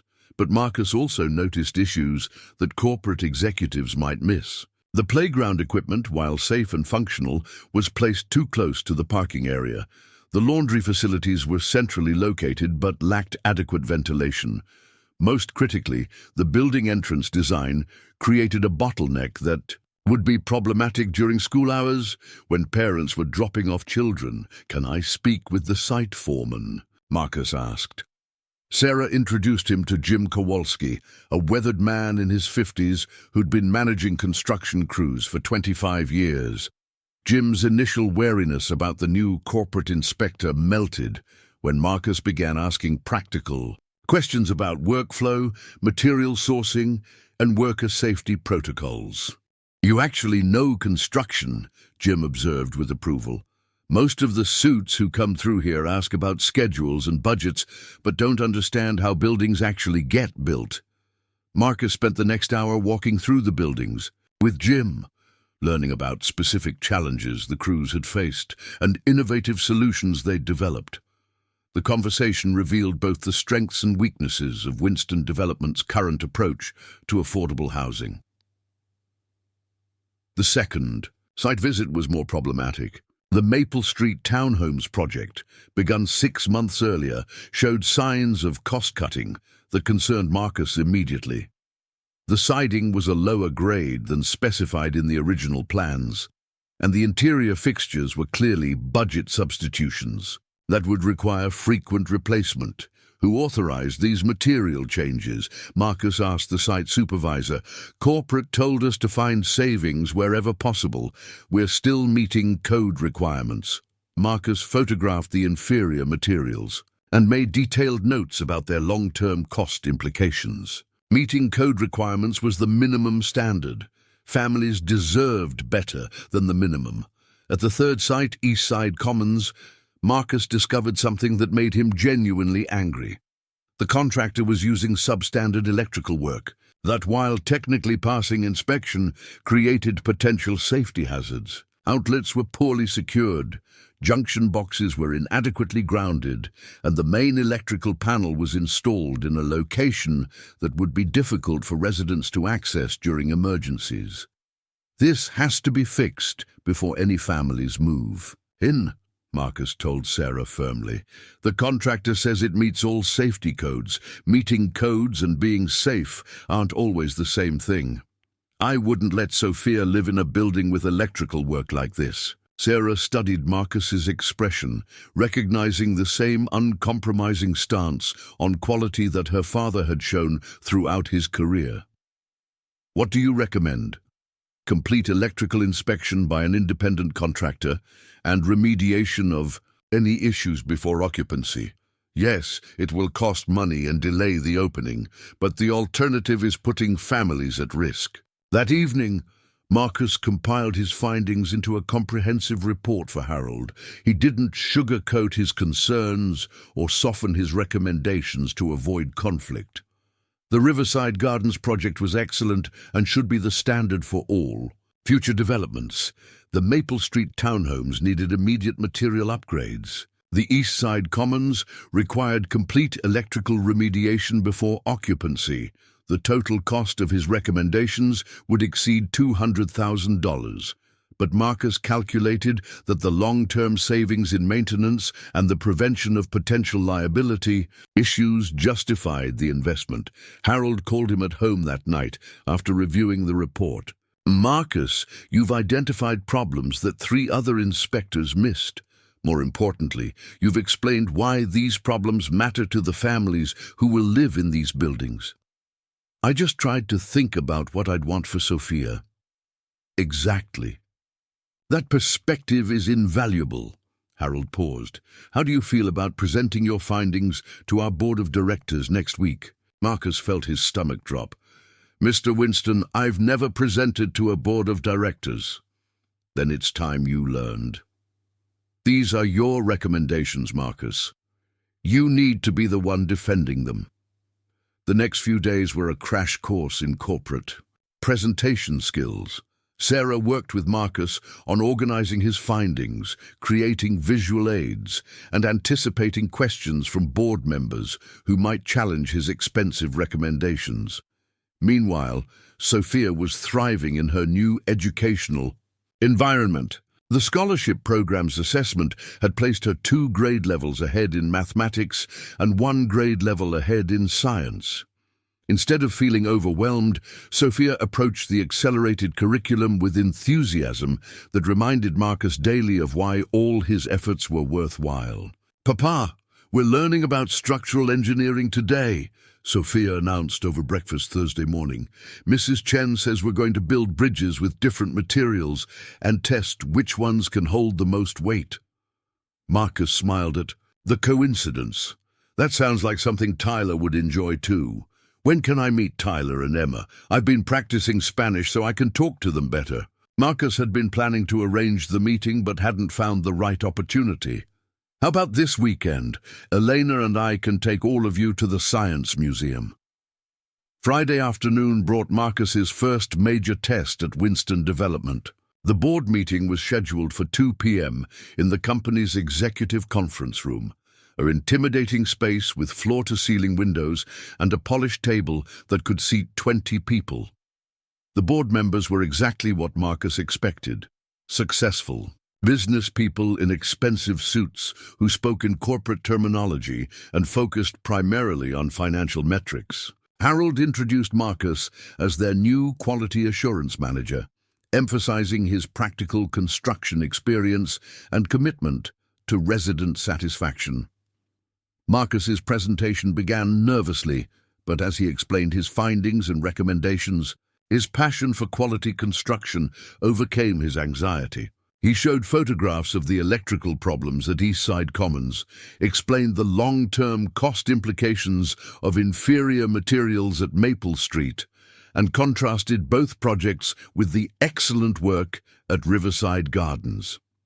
"Mr. Rodriguez," interrupted board member Patricia Hamilton, "your recommendations would increase project costs by nearly 15%. How do you justify that expense?" Marcus had anticipated this question. "Mrs. Hamilton, the upfront cost increase is significant, but consider the alternatives. Poor electrical work creates liability exposure that could cost millions in lawsuits. Inferior materials lead to maintenance costs that exceed the original savings within 5 years. Most importantly, our reputation depends on delivering quality, housing that families can be proud to call home." Board member Robert Chen leaned forward. "You're asking us to prioritize long-term thinking over short-term profits." "I'm asking you to prioritize doing the right thing over doing the profitable thing, and explaining why, in this case, they're the same thing." The room fell silent as board members considered Marcus's arguments. Harold watched the proceedings with satisfaction, recognizing in Marcus the same principled approach to business that had built Winston Development's reputation. "What's your background in corporate finance, Mr. Rodriguez?" asked board member David Park. "I don't have one," Marcus replied honestly, "but I have 8 years of construction experience and a daughter whose future depends on the decisions we make in this room. I understand the real-world consequences of cutting corners." Patricia Hamilton smiled for the first time during the meeting. "That's exactly the perspective we need more of." The board voted unanimously to approve Marcus's recommendations, authorizing the additional expenditure and establishing new quality standards for all future projects. As the meeting concluded, Harold approached Marcus with obvious pride. "Well done. You've just saved this company from several potential disasters while establishing yourself as someone whose judgment we can trust." Walking back to his office, Marcus reflected on how much his life had changed in just 1 week. He was no longer just surviving. He was contributing to something meaningful, using his skills to improve other families' lives while securing Sophia's future. That evening, as he helped Sophia with her advanced mathematics homework, Marcus realized that Harold Winston had been right about more than just recognizing opportunities. Success wasn't just about individual achievement. It was about lifting others up in the process, creating ripple effects of positive change that extended far beyond personal gain. The foundation for their new life was solid, but Marcus sensed this was just the beginning of a much larger transformation. Saturday morning brought the long-awaited reunion at the Natural Science Museum. Marcus arrived with Sophia to find Elena waiting with Tyler and Emma near the planetarium entrance. The children's meeting was everything Marcus had hoped it would. Immediate connection bridged by shared curiosity and genuine warmth. Tyler approached Marcus with a carefully wrapped package under his arm. "Mr. Marcus, I made something for you," he said, his voice carrying the same quiet determination Marcus remembered from their first encounter. Inside the package was a detailed architectural drawing of a community center, but this version was far more sophisticated than the sketches Elena had shown him weeks earlier. Tyler had researched actual building codes, incorporated accessibility features, and designed spaces specifically for working families, childcare areas adjacent to job, training classrooms, homework help zones connected to computer labs, and recreational facilities that could double as meeting spaces. "Tyler, this is incredible," Marcus said, studying the precise measurements and structural annotations. "You've thought about how people would actually use this building." "I learned about universal design from the library," Tyler explained proudly. "Buildings should work for everyone, not just some people." Sophia examined Tyler's drawings with the analytical eye she'd developed in her accelerated math program. "The proportions are perfect," she observed. "And look how he's calculated the load-bearing requirements for the second floor. That's engineering-level thinking." The adults watched as the three children naturally formed a study group, with Tyler explaining architectural concepts, Sophia contributing mathematical analysis, and Emma adding artistic suggestions for making spaces more welcoming. Their collaboration was effortless, suggesting friendships that would last far beyond childhood. Elena pulled Marcus aside as the children explored the museum's engineering exhibits. "Harold wants to meet with both of us Monday morning. He says he has a proposal that involves our families working together on something larger." "What kind of proposal?" He wouldn't give details, but Sarah mentioned it involves expanding the scholarship program and creating new opportunities for other families in situations like ours were. Marcus felt a familiar mixture of excitement and apprehension. Just as he was settling into his new role at Winston Development, Harold was apparently planning another major change. Monday's meeting took place in Harold's private office, a space that reflected both his business success and personal values. The walls displayed photographs of completed housing projects alongside family pictures and community awards. Harold sat behind his desk with obvious energy despite his recent health challenges. "Marcus, Elena, I've been watching how quickly you've both adapted to new opportunities," Harold began. "More importantly, I've been observing how your children have thrived when given appropriate resources and challenges." Sarah entered the office carrying a thick folder of documents. "Dad wants to formalize what he's been doing informally for years, identifying families with potential and providing comprehensive support for their advancement." Harold leaned forward with enthusiasm.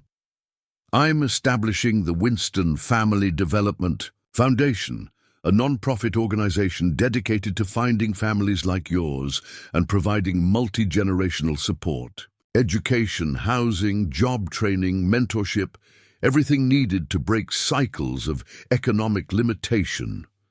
Elena looked skeptical. "Mr. Winston, that sounds like an enormous undertaking." How would you identify these families? The same way I found you, Harold replied. Through community connections, recommendations from people who recognize character and potential. Marcus, your experience with quality construction has shown me you understand the difference between meeting minimum requirements and creating lasting value. I want you to apply that same thinking to human development. Marcus felt overwhelmed by the scope of what Harold was proposing. What exactly would my role be? Sarah answered, you'd be the Foundation's Director of Family Development. Your job would be identifying families who would benefit from our programs and designing individual support plans that address their specific needs and goals. Elena would serve as Community Outreach Coordinator, Harold added. Her experience working with families in crisis, combined with her connections throughout the city's service organizations, makes her perfect for identifying candidates and building trust with families who might be suspicious of help from wealthy strangers. Elena's expression shifted from skepticism to genuine interest. You're talking about creating a systematic approach to helping families escape poverty. I'm talking about creating a systematic approach to helping families build wealth, Harold corrected. Poverty relief is temporary, wealth building is permanent. The conversation continued for 2 hours as Harold outlined his vision for the foundation. The pilot program would serve 20 families over 3 years, providing comprehensive support that included housing assistance, educational scholarships, job training, small business loans, and ongoing mentorship. Each family would be paired with successful professionals who would provide guidance and connections. Marcus found himself drawn to the audacious scope of Harold's plan, while simultaneously worried about the responsibility it would place on his shoulders. Mr. Winston, I've been working in construction and quality control for less than a month. I'm not qualified to design life-changing programs for other families. Marcus, you've been designing life-changing programs for your own family for years. You just didn't have adequate resources to implement them properly. Harold's voice carried conviction. The skills that make you an excellent father and quality inspector, attention to detail, long-term thinking, unwillingness to accept substandard results, are exactly what this foundation needs. Elena asked the practical question that Marcus had been avoiding. What would this mean for our current situations? Marcus just started his job at the development company, and I'm finally stable in my caregiving position. Sarah answered, the foundation would be a subsidiary of Winston Development Corporation. Marcus would maintain his construction oversight responsibilities while adding foundation duties. Elena would transition to full-time foundation work, but continue caring for Dad part-time, since they've developed such a strong working relationship. Harold smiled at Sarah's diplomatic description of his attachment to Elena's care. Elena understands my stubborn personality better than most family members. I'm not giving up her assistance easily. The meeting concluded with Harold giving them a week to consider the opportunity. As they left his office, Marcus and Elena both felt the weight of decisions that would affect not just their own families, but potentially dozens of others. That evening, Marcus discussed the foundation opportunity with Sophia over dinner at their new apartment. Her perspective, as always, surprised him with its wisdom. "Papa, remember when you helped Tyler and Emma at the store?" Sophia asked. "You didn't think about whether you were qualified to help them. You just saw that they needed help and you had something to give. But this is much bigger than buying groceries for 2 children. Maybe, but it's the same idea. You have experience being a good father when money is tight. Other families need to learn from that experience." Sophia's simple logic cut through Marcus's complicated concerns. He did have valuable experience, not just in construction or quality control, but in maintaining hope and determination when circumstances seemed overwhelming. Over the next few days, Marcus found himself paying closer attention to families in his neighborhood. He noticed single mothers juggling multiple jobs, saw children with obvious academic potential attending underfunded schools, observed elderly residents struggling with fixed incomes that didn't match rising costs. The need Harold described wasn't abstract. It was everywhere, hiding in plain sight.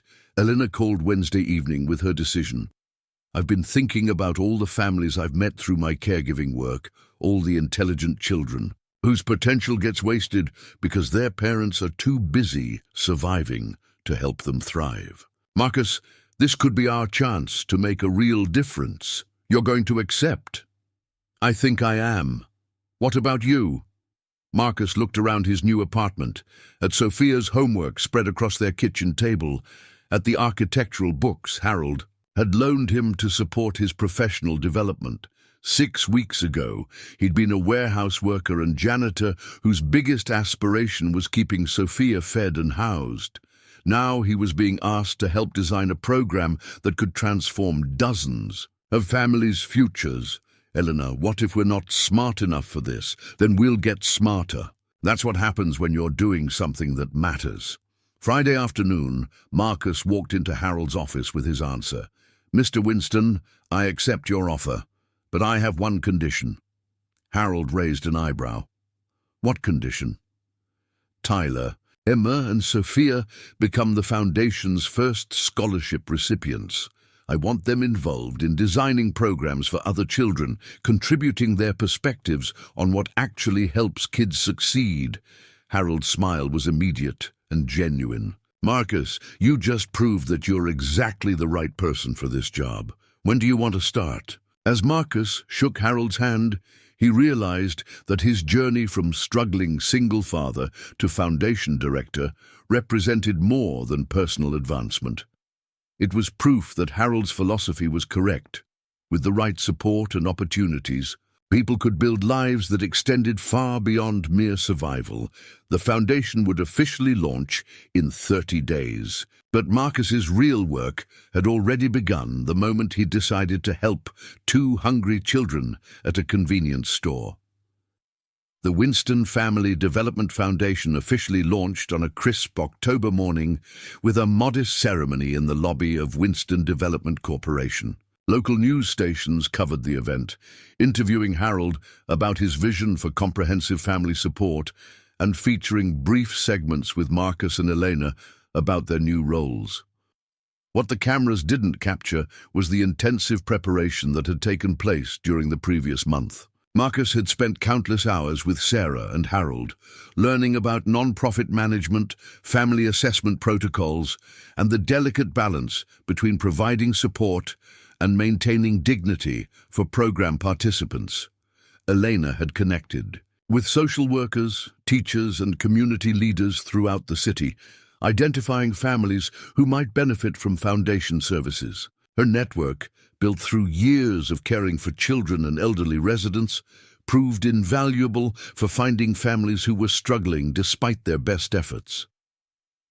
The Foundation's first major initiative was the Community Building Project, a collaboration between Tyler, Sophia, Emma, and a team of professional architects to design a family resource center based on actual community needs rather than assumptions about what families required.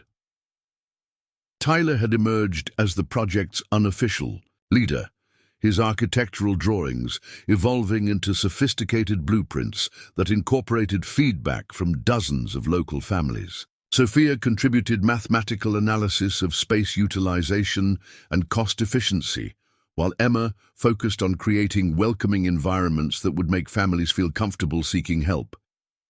We interviewed 47 families about what they really need, Tyler explained to the Foundation's board during his first formal presentation. Most said they don't need charity. They need opportunities to develop skills and build connections that lead to better jobs. Sophia added statistical analysis that impressed even the most skeptical board members. Based on our surveys, 68% of families identified childcare as the biggest barrier to advancing their education or careers, but only 12% wanted traditional daycare. They wanted learning environments where their children could develop academic skills. While parents attended classes or job training, Emma's contribution was equally valuable, but harder to quantify. She had designed spaces that felt more like community centers than social service offices, with natural lighting, comfortable seating areas, and activity zones that encouraged families to linger and connect with each other. Marcus watched the children's presentation with profound pride, realizing they were demonstrating exactly the kind of thinking the foundation needed to succeed. They understood that effective programs had to address real needs rather than perceived problems, and that sustainable change required building community rather than just providing services. The first family to join the foundation's comprehensive support program was the Martinez family. Ana Martinez, a single mother of 3 who worked as a hospital custodian while studying for her nursing degree. Ana had been referred by Elena, who had met her at the community health clinic where Ana brought her children for medical care.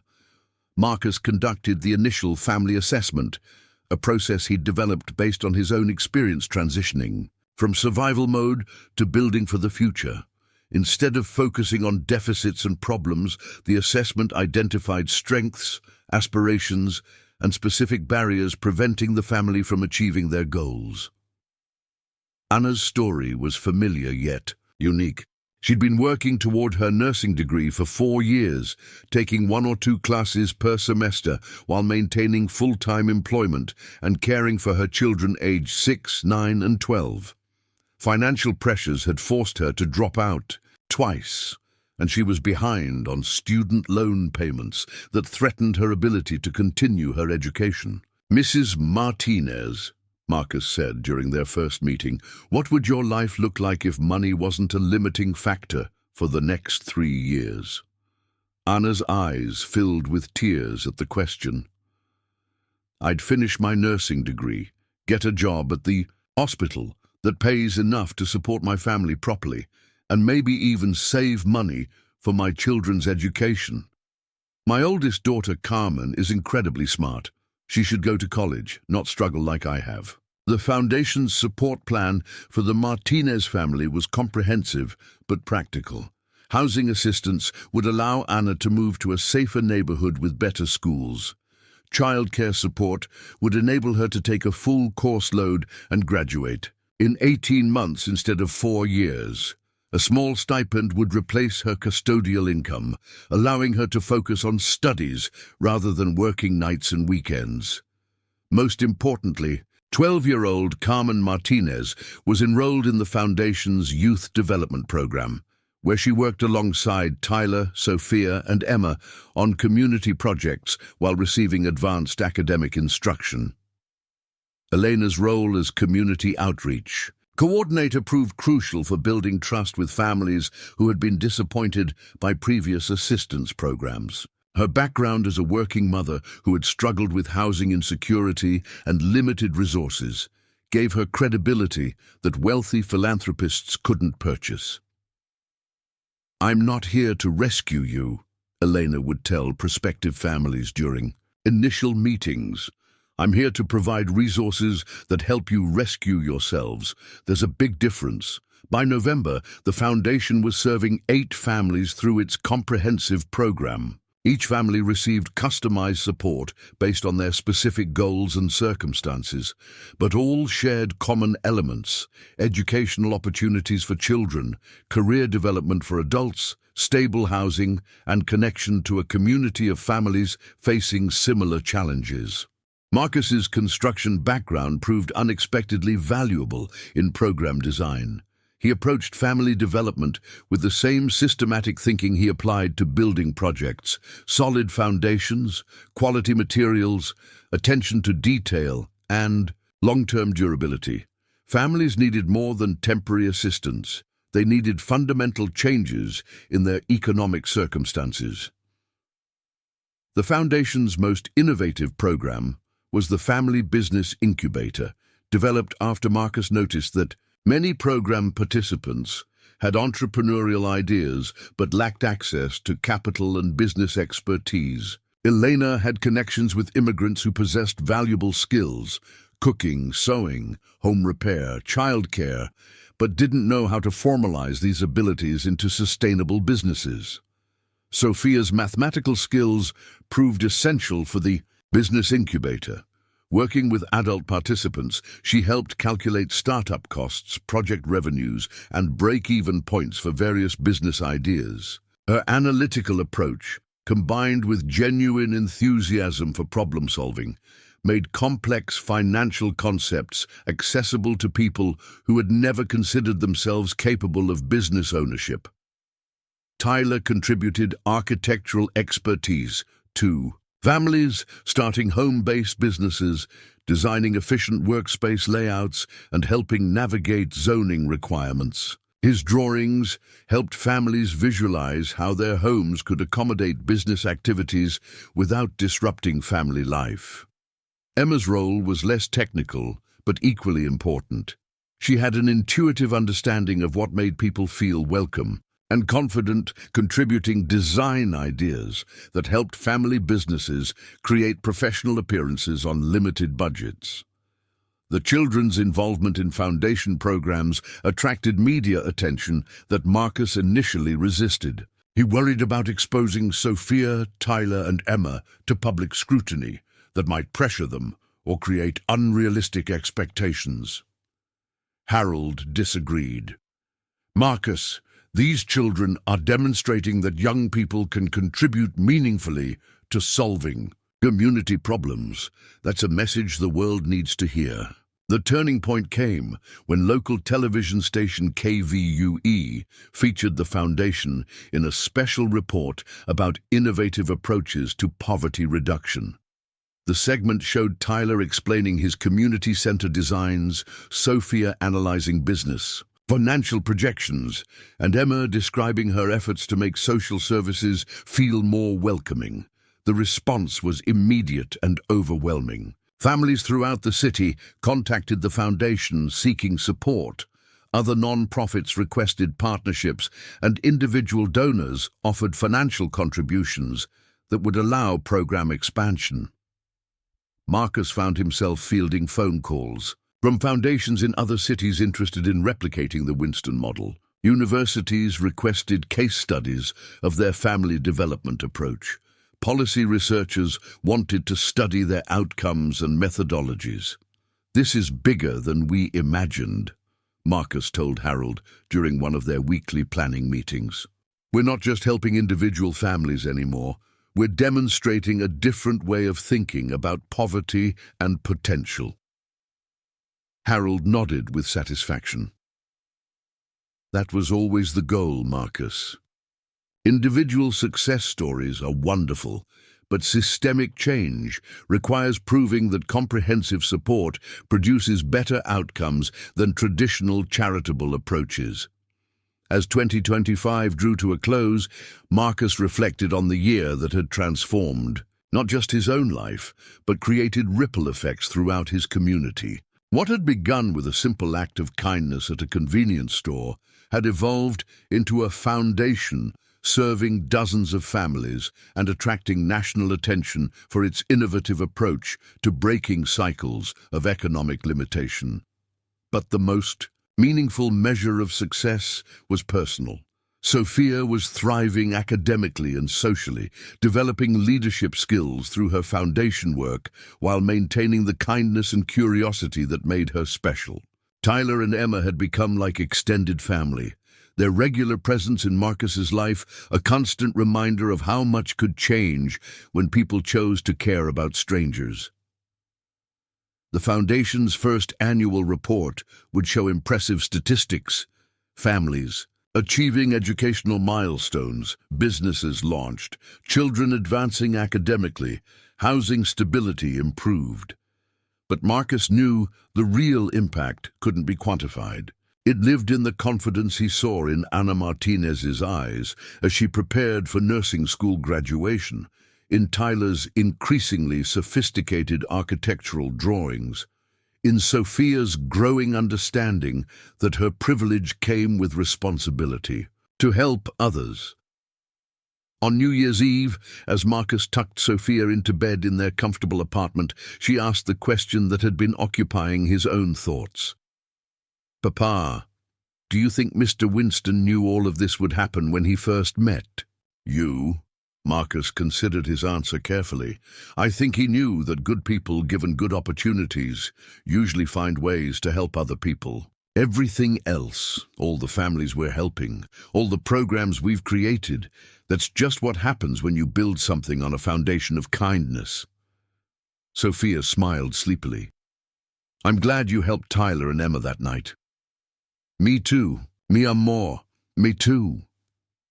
2 years after that pivotal night at Miller's Corner store, Marcus Rodriguez stood before an audience of 500 people at the National Conference on Family Development, delivering a keynote address about sustainable approaches to breaking generational poverty. The auditorium was filled with social workers, policymakers, philanthropists, and foundation leaders from across the country, all eager to learn about the Winston model that had achieved unprecedented success rates in family advancement.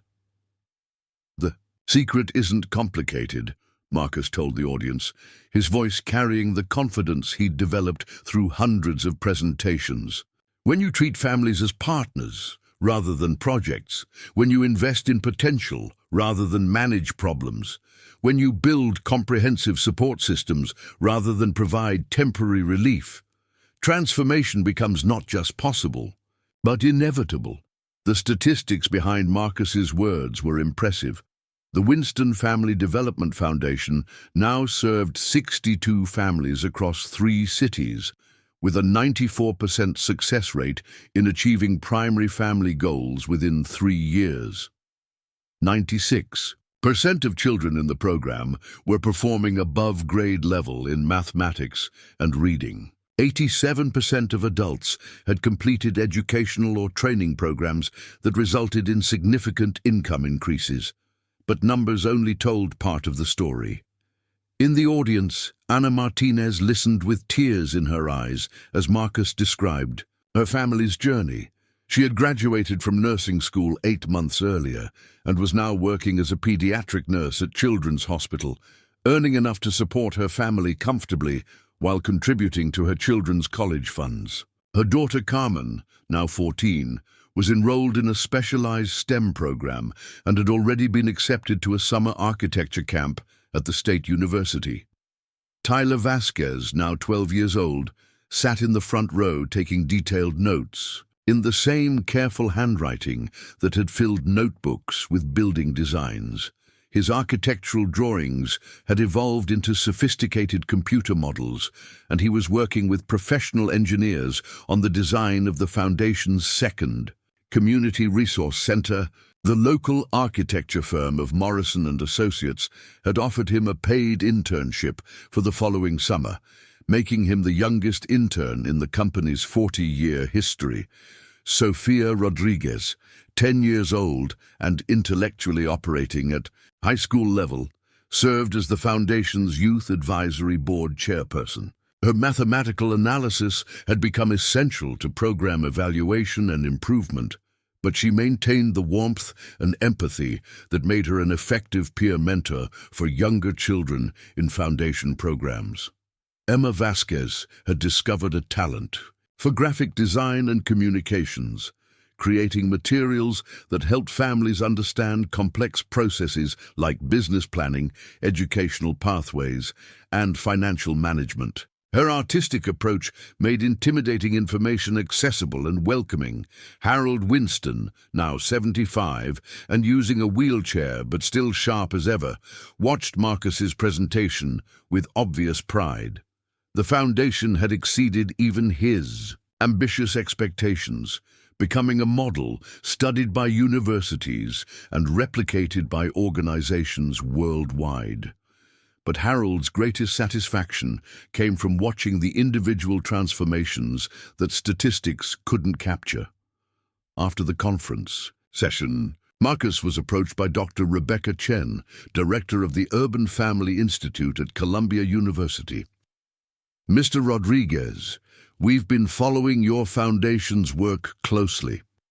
I'd like to discuss the possibility of documenting your methodology in a comprehensive research study. What kind of study? Marcus asked.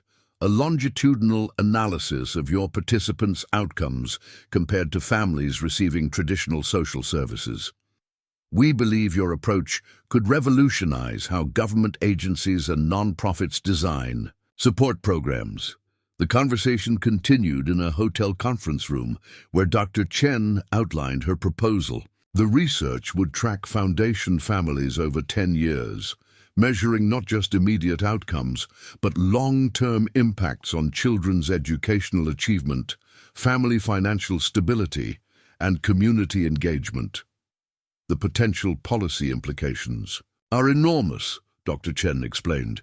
If we can prove that comprehensive support produces better results than fragmented services, it could change how billions of dollars in social spending are allocated. Marcus felt the familiar weight of responsibility that came with unexpected opportunities.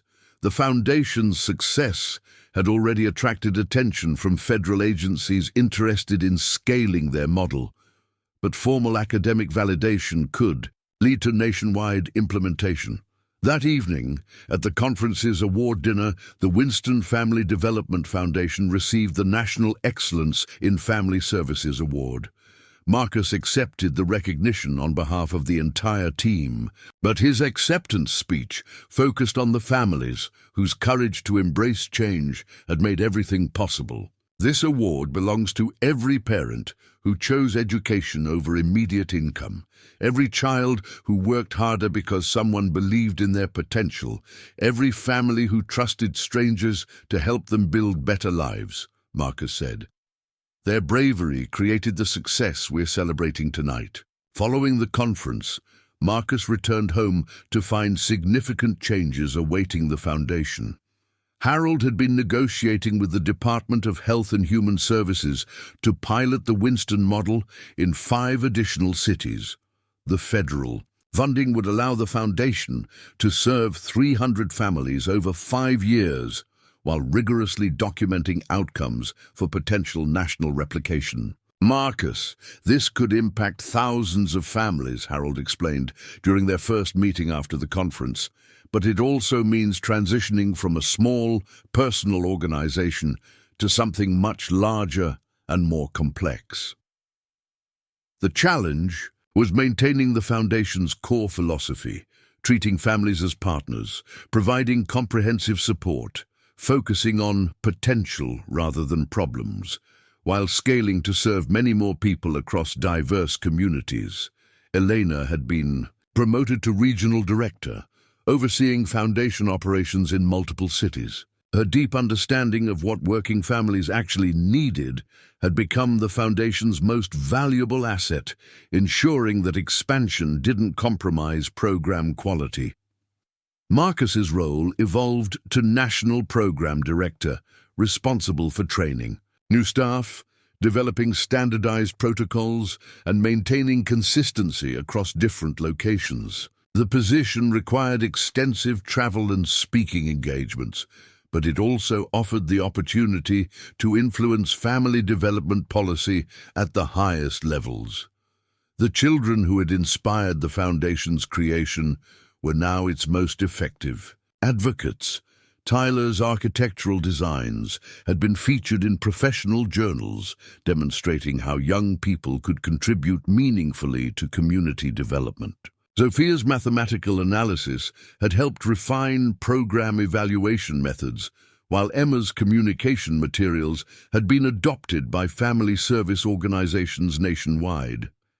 Their success attracted media attention that went far beyond local news coverage. National magazines featured stories about the Foundation's innovative approach. Documentary filmmakers requested access to film families throughout their transformation processes. Book publishers approached Marcus about writing a memoir describing his journey from warehouse worker to National Foundation Director. But the most meaningful recognition came from an unexpected source. Miller's Corner Store, The same convenience store where Marcus had first encountered Tyler and Emma had become an informal community resource center. Mrs. Patel, the store owner, had partnered with the foundation to provide job placement services, financial literacy workshops, and homework help for neighborhood children. Your kindness that night created something none of us could have imagined, Mrs. Patel told Marcus during a visit to the store. Now this place helps families every single day. The store's transformation symbolized the foundation's broader impact. What had begun as individual assistance had evolved into systemic change, creating communities where families supported each other and opportunities multiplied through connection and collaboration. As the foundation entered its third year, Marcus faced decisions about his own future.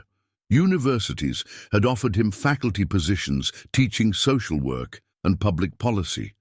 Corporate consulting firms wanted his expertise in organizational development. Political leaders encouraged him to consider running for office, believing his background and communication skills could help bridge divides between different communities. But Marcus's primary focus remained the families the foundation served, and the children whose futures depended on maintaining program quality while expanding reach. His own transformation from struggling single father to national leader was less important than ensuring other families had access to similar opportunities. On a quiet Sunday afternoon, Marcus sat in his backyard watching Sophia work on her latest mathematical project, developing algorithms to optimize resource allocation for family service programs. Tyler was at their kitchen table, creating detailed drawings of a mixed-use development that would combine affordable housing with small business opportunities.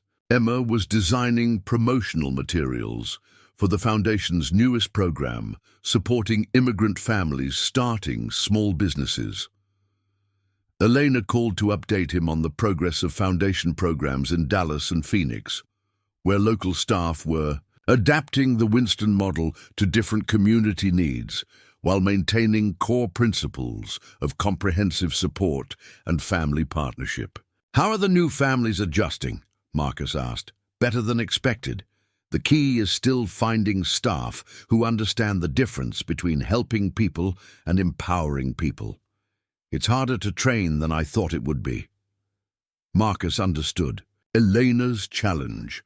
The foundation's success depended on staff who could provide support without creating dependency, who could see potential in families that other organizations might write off as too difficult to help. That evening, Harold called with news that would shape the foundation's next phase of development. "Marcus, I've been approached by an international development organization interested in adapting our model for refugee resettlement programs. They want to pilot comprehensive family support services in 3 countries. The scope of Harold's vision continued to expand, but Marcus had learned to embrace ambitious goals that once would have seemed impossible.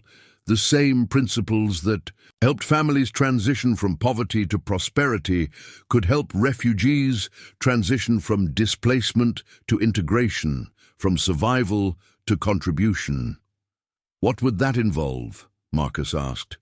"Initially, consultation and training for their staff. Eventually, direct program implementation if the pilots succeed. It's a chance to prove that comprehensive family support works across different cultures and economic systems."